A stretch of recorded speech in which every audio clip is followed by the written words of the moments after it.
อนหลีปลายตั้งเจ็ดเปิงการอันที่เฮาใกล้ๆปลายตั้งปานนั้นพอนหลีมันติมีอยู่เจ็ดเปิงในพอนหลีข้อหมายหนึ่งมันติจ่อยเฮ็ดให้เฮากว่าเข้าตั้งไก่ไลแม่นเมื่อพ่องยามอันเฮาโหลออกเข้าตั้งกว่าเข้าตั้งไก่นั่นมันติเฮ็ดให้เฮากว่าเข้าตั้งไหลง่ายๆล้มๆอ่ำเฮือง่ายพอนหลีข้อหมายสองมันติจ่อยเฮ็ดให้เฮามีอินแฮงอ่ำว่าแฮงตัวแฮงใจ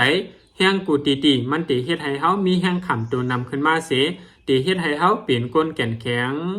พอนหลีข้อหมายสามซ้ำมันติจ่อยเฮ็ดให้เฮาในเป็นก้นอันมียอกาตั้งเป็นเอยันเปว่าแห้งขำตัวเฮานำแหล่ตอนตาตั้งเปลี่ยนกูเจอกูลองตีเข้ามาจูในตัวคิงก้นเฮาเจนั้นก็มันติจ่อยเฮกังปันเสตีอำลาลีปอเป็นมาตั้งเป็นพอนหลีข้อหมายสี่การอันที่เฮาใกล้ๆไปปันตั้งนั้นมันยังตีจ่อยเฮ็ดให้ห้องเขาเฮาในเหตุการณ์ไล่ลีเหตุการณ์ไล่แคมมันติจ่อยขึ้นปันตั้งกินเจนั้นแล้วย่อยง่ายลีพอนหลีข้อหมายห้ามันยังติจ่อยเฮ็ดให้เฮาในเป็นก้นอันมีสมาธิ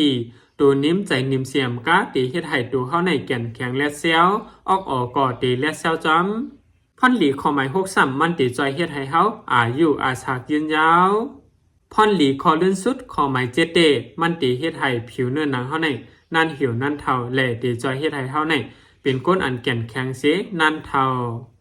ยันเปิ้นนั่นแลเฮาผู้นำตอนพอนหลีมันจอมกันยาวค่ะเนาะกำในก็เฮาหลัวหาขยำตันพองมืออันเฮาอ่ำเฮ็ดสังนั่นสิเฮาถูกดีไปตั้งปันหมอก10นาทีอ่ำนั้น20นาทีกูวันไหนพอนหลีมันตีเตอตอนแคมเตใน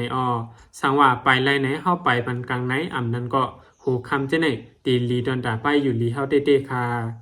กำเนินสุดเดหนังหือพี่น้องเขาปกติไลฮับผู้ตั้งหูตั้งหันใหม่ๆอย่าไปลืมเข้าปันเอ็นปันแห้งไว้ข้องปู่จอมเสอย่าลืมจอยออนกันสืบปืนเพปันวิดีโอหัวในเสกำค่ะขอบใจค่ะ